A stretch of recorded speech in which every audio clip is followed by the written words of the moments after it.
যারা কোরআন নিয়ে পড়াশোনা করে, কোনো বোন বলে আমি কত শব্দ জানি না, কত সূরা মুখস্থ করা বাকি, তাজবিদ ঠিক মতো জানি না, এটা জানি না, ওটা জানি না, এতটুকু জানলে এরপর সব ঠিক হবে, কিন্তু আমি এখন কিছুই জানি না। মানুষ সবসময় চিন্তিত সংখ্যা নিয়ে, কত বেশি আর কত, আর কত কম, কত বেশি, কত বেশি আর কত কম। তারা শেষ করে ফেলতে চায় আর মনে করে এখনো তার কিছুই করতে পারেনি। আল্লাহ পাক যদি মানুষকে আমন্ত্রণ করেন একটি পথের দিকে, সবাই কি একই গতিতে আগাচ্ছে? না, কেউ খুব দ্রুত আগাচ্ছে, কেউ খুবই ধীরে, কেউ এতই ধীরে আপনি তাদের কোনোই অগ্রগতি দেখতে পাবেন না। এতই ধীরে, স্পিডোমিটারে এটি ধরাই পড়বে না, এতই ধীরে, কিন্তু তারাও ঠিকই আগাচ্ছে। সমস্যাটি হলো আমরা চাই সবাই একই গতিতে আগাক। তুমি তার মতো হও, আপনি ওনার মতো হন। বাবা মারাও ঠিক একই কাজ করেন। একজন যখন আরেকজনের চেয়ে একটু ভালো করে, তুমি কেন তোমার বোনের মতো হলে না? তারা একই নয়, এক একজন তার নিজের পথে। আপনি আল্লাহকে বলছেন পথ মিলিয়ে দিতে, আপনি মানুষকে পথ একত্র করার দিকে ডাকছেন, গন্তব্যের দিকে নয়। আল্লাহ পাক আমাদের শুধু পথে আসতে বলছেন, পথের এই যাত্রা উপভোগ করতে বলেছেন। অনেক মানুষ আমার কাছে এসে বলে আমি কিভাবে আরবি দ্রুত শিখতে পারি, কিভাবে আমি পুরো কোরআন একেবারে শেষ করে ফেলতে পারি। আমি বলি এত ব্যস্ততা কেন? আমি কি খুব শীঘ্রই মারা যাবেন? সময় আছে, ধৈর্য ধরুন। আল্লাহ পাক এটা দেখতে চান না যে কতটুকু আপনি জানেন, তিনি দেখতে চান আপনি সেই পথে আছেন কিনা। আর আপনি যখন পথে থাকবেন, কিভাবে জানবেন আপনি পথে আছেন? আশেপাশের দৃশ্যপট বদলায় পথে, তাই না? বদলায় যখন আপনার অগ্রগতি হয়। আল্লাহ পাক শুধু এটাই চান যে আপনি আগাচ্ছেন কিনা। তিনি শুধুই অগ্রগতি চান, পরিপূর্ণতা নয়। ওটা আশেপাশের মানুষ চায় আপনার কাছ থেকে, আল্লাহ পাক তা চান না। আল্লাহ পাক জানেন তিনি কাকে সৃষ্টি করেছেন। তিনি আমাদের বলেন না যে নির্ভুল হয়ে যেতে, তিনি চান আমাদের অগ্রগতি হোক, এতটুকুই তিনি চান। আল্লাহ পাক আমাদের দিনকে সহজ আর সুন্দর করেছেন, আর আমরা সেটাকে কঠোর আর কদর্য বানাই। আমরা মানুষকে ছোট করি কারণ তারা নির্ভুল নয়, আমরা তাদের ছোট করি কারণ তারা এখনো গন্তব্যে পৌঁছায়নি। সাহাবারা সর্বশ্রেষ্ঠ প্রজন্ম ছিলেন, হ্যাঁ, সর্বকালের সর্বশ্রেষ্ঠ প্রজন্ম ছিলেন তারা। তারা ইসলামের জন্য মরতেও প্রস্তুত ছিলেন, হ্যাঁ নাকি না? আল্লাহ পাক তাদের আয়াত পাঠিয়েছিলেন মদ্যপান নিয়ে সর্বমোট 3টি স্তরে। তারা এমন ছিলেন যে ইসলামের জন্য তারা মরতেও সদা প্রস্তুত। তবু আল্লাহ পাক প্রথমে বলেছেন মদ্যপানের খারাপ দিকগুলো ভালোর থেকে বেশি। এরপরে বললেন মদ্যপ অবস্থায় নামাজের কাছেও এসো না। এরপর সূরা মায়েদায় নাজিলের সময় অনুযায়ী একেবারে শেষ সূরাগুলোর মধ্যে একটি, সেখানে তিনি বললেন এটি শয়তানের সাহায্যকারী, তোমরা থামাও। তাহলে সাহাবারা যারা কিনা সেরা প্রজন্ম, আল্লাহ পাক তাদের থেকেও আশা করেননি যে তারা সাথে সাথে মদ্যপান ছেড়ে দিবেন। তিনি যদি চাইতেন তিনি একেবারে শুরুতেই এই আয়াত দিতে পারতেন। এখন দেখুন, মদ্যপান শুধু হারাম নয়, বরং এটি খুবই খারাপ অভ্যাস। এখানে পার্থক্য আছে। যেমন শুকর খারাপ কিছু নয়, কিন্তু এটি হারাম। আপনি শুকর দেখে বললেন আস্তাগফিরুল্লাহ, শয়তান। না না, এটি শুকর, না খেলেই চলবে। আল্লাহ পাক বানিয়েছেন এটি খারাপ কিছু নয়। কিন্তু মদ্যপান এটি শুধু হারাম নয়, এটি একটি খারাপ অভ্যাসও বটে। সব সময় এটি শয়তানের সাহায্যকারী ছিল। কুরআন নাজিলের প্রথম বছরেও শয়তানের সাহায্যকারী ছিল, কুরআন নাজিলের 23তম বছরেও এটি শয়তানের সাহায্যকারী ছিল। কিন্তু এটি খারাপ হলেও আল্লাহ পাক সিদ্ধান্ত নিয়েছেন যে সাহাবারা ওই পথে যথেষ্ট আগায়নি, তাই তারা প্রস্তুত নয়, তারা আরেকটু আগাক। তাই প্রথমে বললেন যে খারাপ দিকগুলো ভালোর থেকে বেশি। এরপর আরেকটু আগানোর পর বললেন যে অন্তত ওই অবস্থায় নামাজে এসো না।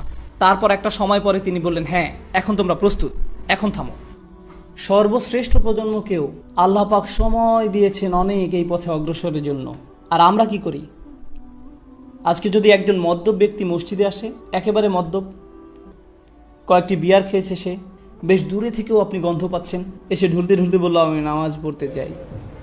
কি করবো আমরা তাকে নিয়ে? ঘাড় ধরে বের করে দিবেন। আর যখন বের করে দিলেন, এরপর সে কোথায় যাবে? আবার সেই বারে আবার মদ খেতেই যাবে। সে আল্লাহ পাকের ঘরে এসেছিল, সে আল্লাহর পথে অনেক বড় একটি পদক্ষেপ নিয়েছিল, আর আপনারা বললেন ফিরে যাও। এই পদক্ষেপ আমাদের জন্য যথেষ্ট নয়, ফিরে যাও। আল্লাহ পাক চান যেন এই পথে আপনি অগ্রসর হন। আর আপনাকে অন্যদেরকে সাহায্য করতে হবে এই পথে অগ্রসর হবার জন্য। হয়তো কেউ একটু বেশি সময় নেবে আর কেউ কম সময় নেবে। আল্লাহ পাক আমাদেরকে উদাহরণ দিয়েছেন মাটিতে বীজ বপনের, তাই না? আপনাদেরকে বলি, গত 1 বছরে আমার লেকচারগুলোতে এই একই প্রশ্ন আমাকে প্রায় 1000 বার করা হয়েছে। একই প্রশ্ন আমাকে প্রায় 1000 বার করা হয়েছে। লোকজন আসে এবং বলে, ওস্তাদ আমার স্বামী নামাজ পড়ে না, আমার ছেলে নামাজ পড়ে না, আমার স্ত্রী নামাজ পড়ে না, আমার বোন একদমই সালাত আদায় করে না, আমার চাচা নামাজ আদায় করে না, আমার বাবা ঠিকমতো নামাজ আদায় করে না, আমি কিভাবে তাদের নামাজ পড়াতে পারি? এমন একটা কিছু বলুন যাতে তারা একদম একেবারে বদলে যায়। আমি তখন বলি, আচ্ছা দাঁড়ান, ভেবে দেখি। এমন কিছু আমার কাছে নেই। একজন কৃষক প্রথমে কি করেন? বীজ মাটিতে বপন করেন, এরপর পানি দেন, এরপর ঘুমাতে যান, উঠে দেখেন পরিষ্কার আছে কিনা, এরপর আবার পানি দেন, এরপর ঘুমাতে যান, আবার পরের দিন আবার দেখেন, পোকামাকড় থাকলে সরান, আল্লাহ পাকের কাছে দোয়া করেন। এত কিছু তিনি কেন করেন? কোনো অগ্রগতি কি তিনি দেখতে পান? না, যা হচ্ছে সব মাটির নিচে, সে নিজে কিছুই দেখতে পায় না। সে কি বলে যে এখনই ফসল ফলাতে হবে? বীজটা মাটি থেকে টেনে বের করে এরপর আবারও টানাটানি করে দেখি কিছু হয় কিনা। আল্লাহ পাক কোরআন নাজিলকে আকাশ থেকে পানি নেমে আসার সাথে তুলনা করেছেন। আর পানি যখন আসে, পৃথিবীতে জীবন কি সাথে সাথে শুরু হয় নাকি সময় লাগে? সময় লাগে। অনেকে তাদের জীবন খুবই দ্রুত পরিবর্তন করতে পেরেছেন, আবার অনেকের সময় লেগেছে। সময় লাগে। হযরত আবু বকর রাদিয়াল্লাহু তাআলা আনহু সাথে সাথেই নিজেকে পরিবর্তন করতে পেরেছিলেন, কিন্তু অনেক সাহাবার সময় লেগেছে। ওমর বিন খাত্তাব প্রায় 5 বছর লেগেছে। আবু সুফিয়ান রাদিয়াল্লাহু তাআলা আনহু আরো বেশি। এক রাতেই সবকিছু হয়ে যায় না। মানুষ শুধু আবু বকর সিদ্দিক রাদিয়াল্লাহু তাআলা আনহু এর উদাহরণ দেয়, কিন্তু জানতে হবে যে আবু বকর সিদ্দিক রাদিয়াল্লাহু তাআলা আনহু অনেক বড় এক উদাহরণ, এমনকি সাহাবাদের মাঝেও অনেক বড় উদাহরণ। তাহলে আপনার কি হবে? মানুষ একেবারে সর্ববৃহৎ উদাহরণ আনে আর আপনার হতাশা জাগে। অথচ আরো হাজার হাজার সাহাবা রাদিয়াল্লাহু তাআলা আনহু রয়েছেন যারা আবু বকর সিদ্দিক রাদিয়াল্লাহু তাআলা আনহুর মতো একইভাবে একই পথে অগ্রসর হননি। তারা তাদের সময় নিয়েছেন। আল্লাহ পাক কিন্তু তাদের উপরও খুশি, তাদের উপরও খুশি। মানুষকে ডাকুন প্রজ্ঞার সাথে, তাদেরকে শুনতে দিন, তাদেরকে বড় হবার সময় দিন, তাদেরকে শুনতে দিন। আমি ইংল্যান্ডে লেকচার দিচ্ছিলাম, শেষ হবার পর এক মহিলা এসে বলল, দয়া করে কাউকে কিছু বলবেন না, আমি একজন শিয়া। আমি আপনার লেকচার শুনছি 1 বছর ধরে, বেশ উপকৃত হয়েছি, কাউকে কিছু বলবেন না। কেন জানেন? কারণ ওটা ছিল বার্মিংহাম। আরেক লোক এসে বলল, ভাই আসসালামু আলাইকুম, ইনি আমার স্ত্রী, আমার সাথে আরও প্রায় 50 জন বন্ধুবান্ধব আছে এখানে, আমরা সবাই বাহাই ধর্মের, আমরা আপনার লেকচারগুলো শুনছি, দয়া করে কাউকে কিছু বলবেন না। আমি বললাম, রিল্যাক্স, স্বাগতম, শান্ত হয়ে বসুন। আমার তো এখানে কোনো দরকার নেই যে শিয়া বা বাহাই যিনি তার সাথে বিতর্কে জড়ানোর। কারণ কি? কারণ আমার একমাত্র উদ্দেশ্য হলো পানি মাটিতে পৌঁছানো, ওইটুকুই। বাকিটা কে করবে? বাকিটা করবেন আল্লাহ পাক। আমি আপনি আর কিছুই করব না। বাকিটা আল্লাহ পাকের উপর তিনি কি করবেন, আমি আপনি আর কিছুই করব না। আমরা মানুষকে সুযোগ দেই না, ব্যস্ত হয়ে যাই তর্ক বিতর্ক করার জন্য, আর এটা ইসলাম থেকে তাদের দূরে সরিয়ে দিচ্ছে। এটা প্রজ্ঞা নয়, এটা প্রজ্ঞা নয়। আল্লাহ পাক বলছেন, আল্লাহর পথে ডাকো প্রজ্ঞার সাথে। এরপর তিনি বলেন, তাদের ডাকো সুন্দর হৃদয় করা উপদেশ দিয়ে। এমন উপদেশ দাও যা কিনা মানুষের মনকে স্পর্শ করে, মানুষের মন পর্যন্ত পৌঁছাবে। আমাদের জীবনে যেসব বিপদ আপদ ঘটে তার জন্য কোরআনে এমনই একটি পরিভাষা ব্যবহার করা হয়েছে, আর জীবন এ ধরনের মুসিবতে পরিপূর্ণ। আল্লাহ আজ্জা ওয়া জাল্লা বলেন, লাকাদ খলাকনাল ইনসানা ফি কাবাদ, নিঃসন্দেহে আমি মানুষকে সৃষ্টি করেছি কষ্ট ক্লেশের মধ্যে। তাই এমনটি আসলে মানব জীবনের একটা অংশ। প্রসঙ্গত, এই সমস্ত মুসিবতের প্রকৃতি কেমন? একদিকে আমরা শুধু প্রাকৃতিক দুর্যোগ যেমন ঘূর্ণিঝড়, ভূমিকম্প, আগ্নেয়গিরির অগ্নুৎপাত, টর্নেডো বা হারিকেন নিয়েও কথা বলছি না, এগুলোও বিপদ। যেমন আল্লাহ সুবহানাহু ওয়া তাআলা অন্যত্র বলছেন, মা আসাবা মিন মুসিবাতিন ফিল আরদ, পৃথিবী এবং ব্যক্তিগতভাবে তোমাদের উপর কোনো বিপদ আসে না, কিন্তু তা জগৎ সৃষ্টির পূর্বেই কিতাবে লিপিবদ্ধ আছে। মানুষের জীবনে শুধু এই এক ধরনের বিপদই আসে না। ভূমিকম্প যে শুধু কোনো দ্বীপে বা দেশে আঘাত হানে তাই নয়, আমাদের নিজেদের ভেতরেও ভূমিকম্প ঘটতে পারে। ফি আনফুসিকুম, তোমাদের নিজেদের ভিতরে স্বামী বা স্ত্রীর মাঝে বিশাল দুর্যোগ দেখা দিতে পারে, ছেলে মেয়ে বা মাতা পিতার মাঝেও এই দুর্যোগ দেখা দিতে পারে, অথবা এমন কারো মাঝে যে কঠিন কোনো পারিবারিক ঝামেলায় জড়িয়ে আছেন। এমন অনেক মানুষ আছেন যারা অর্থনৈতিক সমস্যায় জর্জরিত, অনেক মানুষ নানা ধরনের ভয়ঙ্কর মানসিক বা শারীরিক সমস্যায় জড়িয়ে আছেন। মোট কথা, মানুষের বিপদ মুসিবতের কোনো অন্ত নেই। এখানে যে বিষয়টি আমি ফোকাস করতে চাই তা হলো বিপদ মুসিবত মোকাবেলার ক্ষেত্রে আমাদের ইমানের ভূমিকা আসলে কি। আমরা যে আল্লাহর উপর বিশ্বাস করি তা বিপদ মোকাবেলায় কিভাবে আমাদেরকে সাহায্য করে। একজন বিশ্বাসী হিসেবে বিপদ মুসিবতে পতিত হলে কেমন প্রতিক্রিয়া দেখাবো, আর এটা আসলে নির্ভর করে আল্লাহর সাথে সম্পর্ক থাকা বলতে কি বোঝায় তার উপলব্ধির মাত্রার উপরে। প্রথমে আমি যে বিষয়টা শেয়ার করতে চাই তা হলো দুই ধরনের খারাপ পরিস্থিতির পার্থক্য নিরূপণের ক্ষেত্রে কোরআন খুবই প্রজ্ঞার পরিচয় দিয়েছে। এক ধরনের খারাপ পরিস্থিতি যেটা দেখতে খারাপ মনে হয়, যা কিনা সম্পূর্ণরূপে আপনার নিয়ন্ত্রণের বাইরে, এমন পরিস্থিতিতে আপনার কিছুই করার থাকে না। যেমন আপনি বন্যায় আক্রান্ত হয়ে পড়েছেন, আর এই বন্যা আপনি ঘটাননি, আপনি জাস্ট ওই এলাকায় বসবাস করেন, এটা এড়ানোর কোনো সুযোগ হয়নি। অথবা আপনি সেখানে বেড়াতে গেছেন আর বন্যায় আটকা পড়েছেন, আপনি জানতেন না যে এমন কিছু ঘটবে, এই সম্পর্কে কোনো রিপোর্ট ছিল না, তাই এই বিপদে আপনি নিজের কারণে পড়েননি, এটা সম্পূর্ণ আল্লাহর পরিকল্পনা। এখানে আপনার করার কিছুই নেই, আর আপনি এর থেকে কোনোভাবে বেরও হতে পারতেন না। এখন এটা এমন কারো বিপদে পড়ার থেকে সম্পূর্ণ ভিন্ন যে কিনা পত্রিকায় পড়েছে যে ঘূর্ণিঝড় আসছে, দয়া করে শহর ছেড়ে অন্যত্র আশ্রয় নিন, সুনামি হতে পারে। তখন সে বলল সমুদ্র সৈকত দেখার এটাই সেরা সময়, এবং সে সমুদ্র সৈকতের দিকে চলে গেল। তারপর তার খারাপ কিছু হলো। এখন সে এমনটা বললে হবে না যে এটা আল্লাহর কদর, আল্লাহর ইচ্ছার কারণেই আমি এই বিপদে পড়লাম। না, আপনি এমনটা বলতে পারেন না। আর আল্লাহ এই ব্যাপারে খুবই পরিষ্কার। তিনি সুবহানাহু ওয়া তাআলা বলছেন, ওয়ামা আসাবাকুম মিন মুসিবাতিন ফাবিমা কাসাবাত আইদিকুম। তোমাদের উপর যেসব বিপদ আপদ পতিত হয় তা তোমাদের কর্মেরই ফল, তুমি নিজেই নিজের উপর এটা আরোপ করেছো। এখন শুধুমাত্র এভাবে চিন্তা করাটাও সমস্যাজনক, কারণ যদি আপনি সিঁড়ি থেকে নামার সময় পিছলে পড়ে যান, তখন ভাবতে শুরু করেন আমি নিশ্চয়ই কোনো পাপ করেছি, তাই আল্লাহ আমাকে সিঁড়ি থেকে পড়ে যেতে দিয়েছেন, এটা আল্লাহর নিকট থেকে কোনো একটা সংকেত। আমি নিশ্চয়ই কোনো খারাপ কাজ করেছি, তাই আমার পা ভাঙার মাধ্যমে আল্লাহ আমাকে শিক্ষা দিয়েছেন।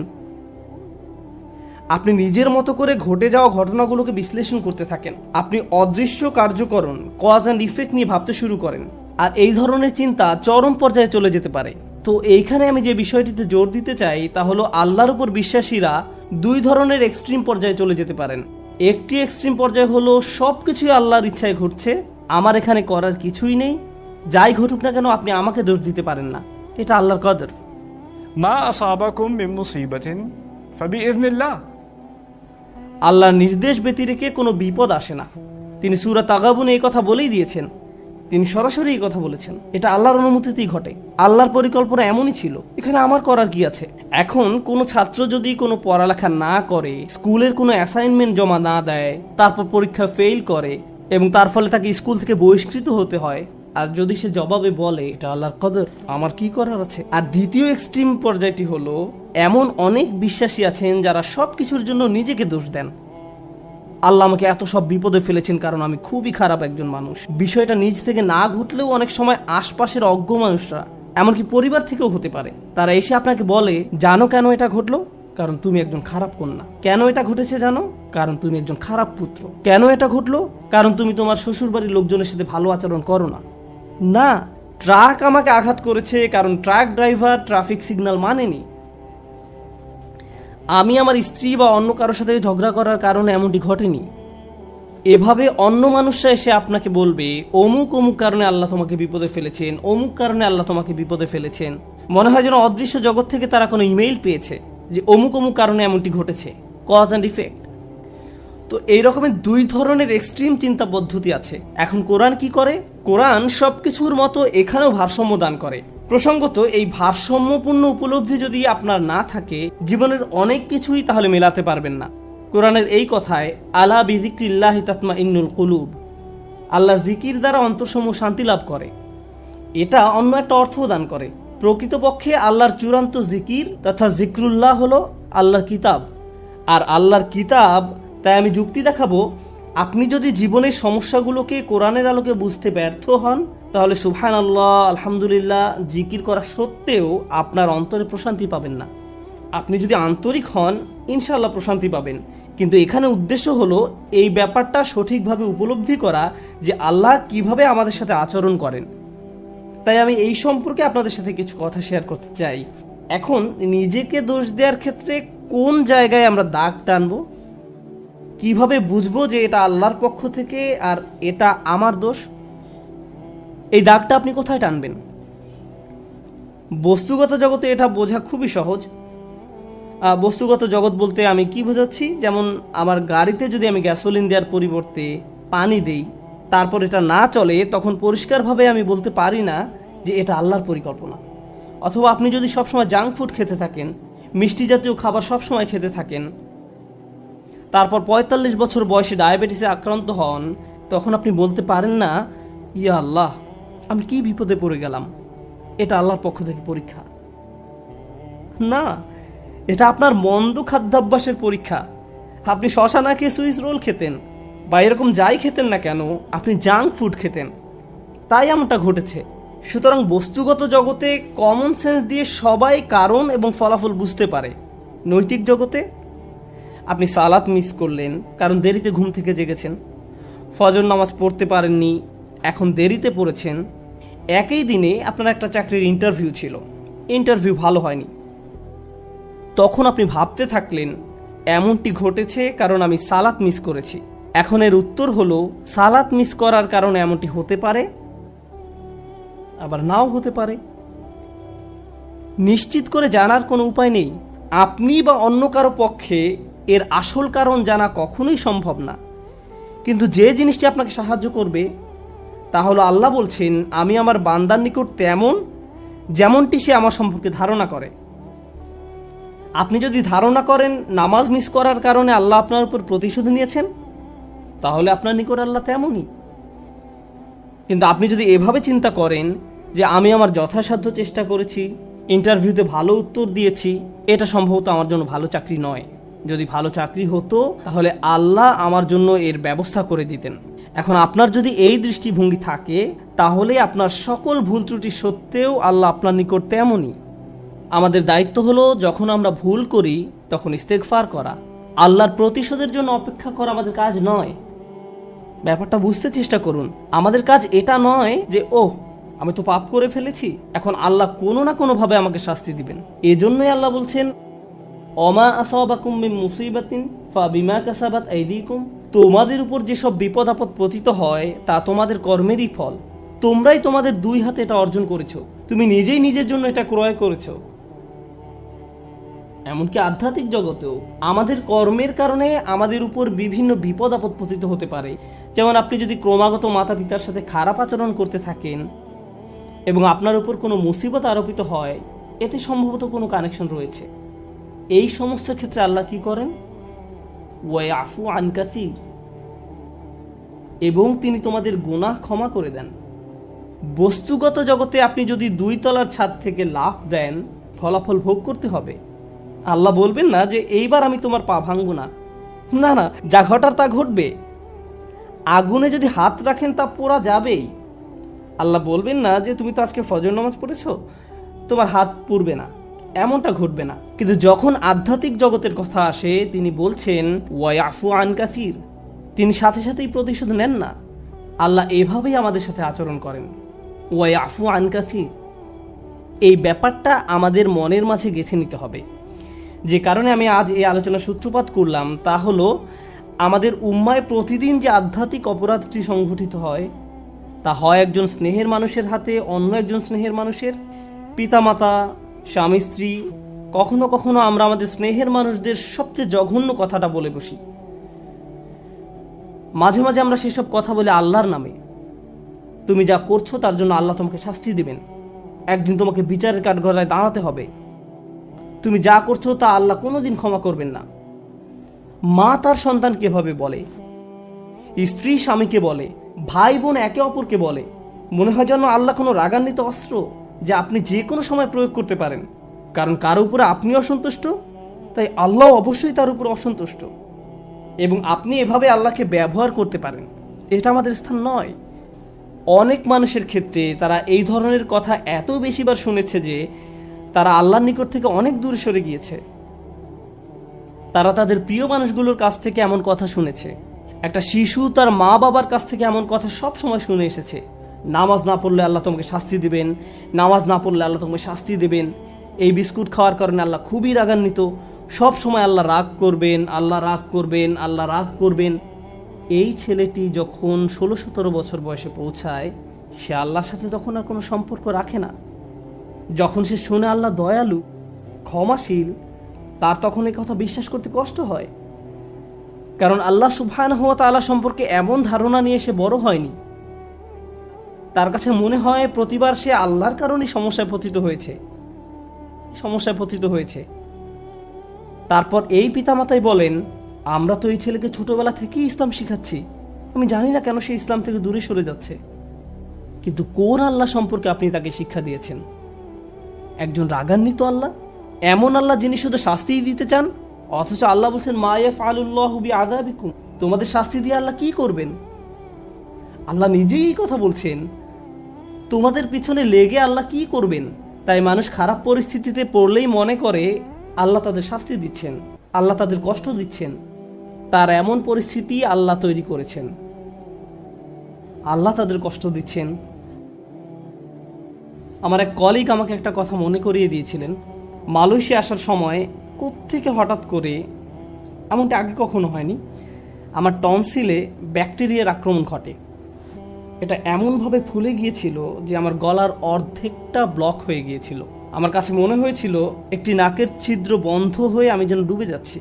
আমি তখন আবুধাবি থেকে এখানে আসার মাঝপথে বিমানে ছিলাম। বিমান থেকে নেমে দ্রুত একটা ক্লিনিকে গেলাম। তারা বলল, তোমাকে অমুক অমুক ভারী চিকিৎসা নিতে হবে। এখানে আসার পর আমাকে অপারেশন করার পরামর্শ দেওয়া হলো। ভাবতে লাগলাম কি হচ্ছে এসব। ডাক্তার বলল, এমন ঘটনা একেবারেই ঘটে না। ব্যাপারটা আসলেই অদ্ভুত।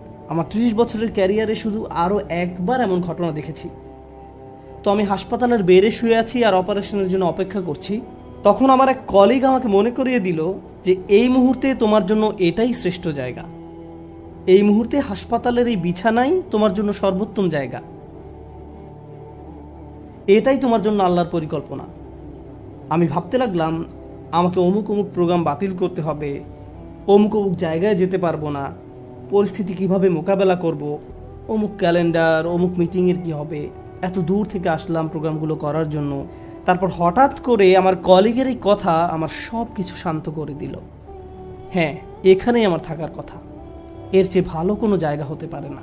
কারণ হাসপাতালে আসার পরিকল্পনাটি তো আমার নয়, এটা আল্লাহ আজ্জা জাল্লার পরিকল্পনা। আমাদের আল্লাহর এমন কাছাকাছি থাকতে হবে যে আল্লাহ যখনই আমাদের জন্য যে পরিকল্পনাই করেন না কেন, আমাদের প্রতি তার ভালোবাসার কারণেই এমনটি করেন। আল্লাহ আজ্জা জাল্লাহ তার বান্দাদের ভালোবাসেন, তিনি তাদের জন্য সবচেয়ে ভালোটাই পছন্দ করেন। আমরা আমাদের নিজেদের যতটা ভালোবাসতে পারি, আল্লাহ আমাদের তার চেয়েও বেশি ভালোবাসেন। আমরা নিজেদের যতটা যত্ন নিতে পারবো, আল্লাহ তার চেয়েও বেশি যত্ন নিয়ে থাকেন। আমরা যখন এই বিষয়টা ভুলে যাই, তখন হেদায়েত হারিয়ে যায়। একই বিষয়ে সূরা তাগাবুনে আল্লাহ বলছেন, ওমা ইউমিন বিল্লাহি ইয়াহদি কলবাহু, আল্লাহর নির্দেশ ব্যতিরেকে কোনো বিপদ আসে না, এবং যে আল্লাহর প্রতি বিশ্বাস করে সেই বিপদের সময়,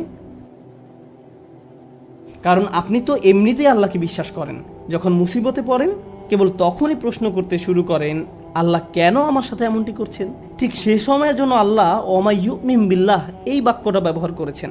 যে কেউ সত্যিকার অর্থে আল্লাহকে বিশ্বাস করে, হ্যাঁ, আপনি সব সময় বলেন আল্লাহ রহমান, আপনি কি আসলে অনুভব করেন আল্লাহ রহমান? না, এই মুহূর্তে তিনি সম্ভবত জুনতিকম, এই মুহূর্তে তিনি সম্ভবত সেই সত্তা যিনি প্রতিশোধ নিয়ে থাকেন। এখন সম্ভবত তিনি আল জব্বার আর রহমান নন। লক্ষ্য করেছেন, যখন বিপদে পড়েন তখন আর রহমানের উপর আপনার ঈমান হারিয়ে যায়। আল্লাহ বলছেন, সে সময় তুমি যদি আর রহমানের উপর ঈমান রাখতে পারো, তিনি নিজেকে তোমার নিকট আর রহমান হিসেবে উপস্থাপন করেছেন, সেই মুহূর্তে তুমি যদি তা করতে পারো, তাহলে আল্লাহ তোমাকে কি উপহার দিবেন। এটাই আমার খুতবার উপসংহার, যে আল্লাহ আমাদের কি উপহার দিবেন। আমি স্বাস্থ্য চাই, অসুস্থতা থেকে সুস্থ হতে চাই, আমি চাকরি চাই, আমি টাকা চাই, আমি উত্তম পারিবারিক অবস্থা চাই, আমি বর্তমান অবস্থা এড়াতে চাই, আমি চাই অন্য মানুষ যেন আমাকে কোনো কষ্ট না দেয়, আমি চাই মানুষ যেন আমাকে নিয়ে কথা না বলে, যেটাই হোক না কেন কিছু একটা আপনাকে খুব বিরক্ত করছে। আপনি ভাবছেন, ইস যদি এই সমস্যাটা পার করতে পারতাম, জীবন মনে হয় প্রশান্তিতে পরিপূর্ণ হয়ে যেত। আমাদের সবারই জীবনে কোনো না কোনো সমস্যা রয়েছে যা আমাদের শান্তিতে ঘুমাতে দেয় না।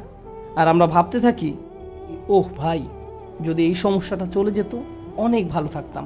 কিন্তু জানেন কি হয়? যদি এই সমস্যাটা চলে যায়, পরবর্তীতে আরেকটা এসে হাজির হয়। আর যখন নতুন সমস্যা এসে দেখা দেয়, আপনি ভাবেন পূর্বের সমস্যাটা আরও সহজ ছিল। এটা তো অনেক বড় সমস্যা। আপনি যদি আল্লাহর উপর ভরসা রাখতে পারেন, আল্লাহ আপনাকে কি দিবেন? তিনি আপনার সমস্যা শেষ করে দেন না। এই পৃথিবীর জীবনে আপনি কখনো সমস্যা ছাড়া থাকতে পারবেন না। যদি সমস্যা চলে যেত, তাহলে ইয়াকুব আলাইহিস সালামের জন্য আমাদের তুলনায় অনেক আগেই সেটা দূর হয়ে যেত। যদি ঈমান থাকার মানে হয় আপনার কোনো সমস্যা থাকবে না, তাহলে মরিয়ম আলাইহিস সালামের কোনো সমস্যা থাকা উচিত ছিল না। রাসূল সাল্লাল্লাহু আলাইহি সাল্লামেরও কোনো সমস্যা থাকার কথা ছিল না। আল্লাহর কাছাকাছি মানুষদের জীবনী পড়লে আপনি দেখবেন তাদের জীবন ছিল সমস্যায় পরিপূর্ণ, বড় বড় সমস্যা। আর আপনি শুধু এই সমস্যাগুলোর কথাই পড়ছেন। আপনি পড়ছেন তারা কিভাবে একটা সমস্যা থেকে আরেকটা সমস্যা জীবন অতিবাহিত করে গেছেন। আল্লাহর একজন মহান রসুল ছিলেন ইউসুফ আলাইহিস সালাম। তার জীবনের দিকে তাকালে দেখবেন ছোটবেলা থেকেই তিনি সমস্যায় আক্রান্ত ছিলেন। তাহলে আমি এই প্রশ্নটি বারবার করছি, আল্লাহ তাহলে আপনাকে কি দিচ্ছেন? আপনার জীবনের অতি ভয়াবহ সমস্যার সময় যখন আল্লাহর উপর পূর্ণ বিশ্বাস রাখেন, এর বিনিময়ে আল্লাহর কাছ থেকে কি পাবেন? যখন মানুষ আপনাকে বলতে থাকে আল্লাহ তোমাকে অপছন্দ করেন, তাই তোমার জীবনে এসব ঘটছে, বিপরীতে আপনিও ভাবতে শুরু করে দেন আল্লাহ মনে হয় আমাকে শাস্তি দিচ্ছেন, তাই আমার জীবনে এসব বিপদ আপদ ঘটছে। সেই মুহূর্তে যদি আপনি আল্লাহ সম্পর্কে সুধারণা পোষণ করতে পারেন, আল্লাহর প্রতি ভালোবাসা, নির্ভরতা এবং বন্ধন বজায় রাখতে পারেন যে না, আল্লাহ আপনাকে কখনো ছেড়ে যাবেন না, এর বিনিময়ে তিনি আপনাকে কি দেবেন? তিনি সে লোকের হৃদয়কে পথ দেখান। আমি আপনাদের গ্যারান্টি দিচ্ছি, যদি আপনার সমস্যা চলে যায়, যদি সেই সমস্যাটা অর্থ সংক্রান্ত হয়ে থাকে, এরপর অর্থ আসতে থাকে, যদি এটা পারিবারিক সমস্যা হয়ে থাকে এবং সমস্যাটা দূর হয়ে যায়, এই দুনিয়ার কোনো অর্জনই সেই একটা গিফটের তুলনায় কোনো মূল্য বহন করে না। আর সেই একটি গিফট হলো ইয়াহদি কলবাহু। তিনি সে লোকের হৃদয়কে পথ দেখান। আপনার অন্তরে প্রশান্তি থাকবে। জীবনে যাই ঘটুক না কেন, আপনার মুখে তখনও হাসি থাকবে। তখন মানুষ আপনার দিকে তাকিয়ে বলবে, আরে তুমি হাসছো কেন? তুমি কিভাবে ঠিক আছো? দেখো না তোমার কি অবস্থা হয়েছে। আপনি তখন বলবেন, হ্যাঁ সব ঠিক আছে। যদি আপনি এই আচরণ রপ্ত করতে পারেন, এমন অনেক মানুষ রয়েছে যাদের টাকার কোনো অভাব নেই, তারপরেও তারা ঘুমাতে পারে না। আপনার কল্পনায় যেসব কিছু মানুষের জন্য সুখ নিয়ে আসার কথা, তার সবই তাদের আছে, কিন্তু তবু তাদের মানসিক শান্তি নেই। তাদের নেই সেটা। তারা নিজেদের উপর খুশি নয়, বিভিন্ন রকম ড্রাগ এবং মদ পান করে, বাস্তব দুনিয়া থেকে নিজেদের সরিয়ে রাখে। তারা বাস্তবতার মুখোমুখি হতে পারে না। অন্য মানুষরা তাদের ভিডিও দেখে বলে, ওয়াও, তাদের বাচ্চাদের দোলনাটা কি সুন্দর, তাদের গাড়িটাও কি চমৎকার, আমরাও এগুলো চাই। ইয়া লাইতালানা মিসলা মা উতিয়া করুন, ইস কারুনের যা আছে আমার যদি তা থাকতো। বসের মতো জীবন। পক্ষান্তরে আপনি যদি আল্লাহর দিকে ফিরেন, তাহলে তিনি আপনাকে এমন কিছু দান করবেন যা কোনো টাকার অঙ্কে কেনা সম্ভব নয়। খ্যাতি বা জনপ্রিয়তা যা আপনাকে দিতে পারবে না। আর তা হলো ইয়াহদি কলবাহু। তিনি আপনার হৃদয়কে পথ দেখাবেন। এটাই ঈমানের সর্বশ্রেষ্ঠ পুরস্কার। এটাই হলো বিপদে পড়ার সর্বশ্রেষ্ঠ পুরস্কার। এখন আলোচনার উপসংহারে এসে বলতে চাই, মানুষ অনেক সময় বিভিন্ন সমস্যায় আটকে পড়ে। আপনি আটকে পড়েছেন, আমি আটকে পড়েছি। কখনো কখনো আমরা এখান থেকে মুক্তির কোনো উপায় দেখি না। ওই পরিস্থিতিগুলো হলো আমাদের আল্লাহর পক্ষ থেকে সর্বশ্রেষ্ঠ উপহার দেওয়ার একটা উপায়। ওই পরিস্থিতিগুলোতেই তিনি আমাদের অন্তরগুলোকে পথ প্রদর্শন করেন। আমরা যদি কেবল সেই পরিস্থিতিগুলো ব্যবহার করে আল্লাহকে পেতে পারি, আল্লাহর সাথে কথা বলতে পারি, এর জন্য আপনাকে আরবি জানতে হবে না, এর জন্য আপনাকে অনেক বেশি কোরআনও জানতে হবে না। জাস্ট আল্লাহর দিকে প্রত্যাবর্তন করুন আর বলুন, ইয়া আল্লাহ, আপনি তো সর্বশ্রেষ্ঠ পরিকল্পনাকারী। ইয়া আল্লাহ, আপনার মতো কেউ আমাকে ভালোবাসে না, কেউ আমার প্রতি আপনার মতো যত্নবান নয়। এটা কখনোই সম্ভব নয় যে আপনি আন্তরিকতার সাথে আল্লাহর নিকট হেদায়েত কামনা করবেন আর তিনি আপনাকে ফিরিয়ে দেবেন। আপনি যদি আল্লাহর কাছে একটা গাড়ি চান, তিনি হয়তো আপনাকে তা নাও দিতে পারেন। একটা বাড়ি চান, তিনি হয়তো আপনাকে তা নাও দিতে পারেন। আপনি যদি তার নিকট আপনার রোগ ভালো করে দেওয়ার জন্য দোয়া করেন, হয়তো তিনি ভালো করবেন অথবা ভালো করবেন না। কিন্তু একটি বিষয়ে নিশ্চিত তিনি আপনাকে দিবেন, যদি আপনি আন্তরিকতার সাথে প্রার্থনা করেন, আর তা হলো হেদায়েত। তার সন্তুষ্টিপ্রাপ্ত বান্দাদের দলে চলার পথ, গাইডেন্স, তিনি আপনাকে এটা দেবেন। আর যখন তিনি আপনাকে এটা দান করবেন, তখন এমনিতেই অন্য সব সমস্যার সমাধান হয়ে যাবে। আল্লাহ তাআলা আমাদেরকে সেসব মানুষদের অন্তর্ভুক্ত করুন যারা সত্যিকার অর্থে তার নিকট হেদায়েত চায়, আর আমাদের জীবনের সকল সমস্যাগুলোকে তার কাছাকাছি হওয়ার মাধ্যমে পরিণত করুন, যেন তার নিকট থেকে আমরা হেদায়েত পেতে পারি।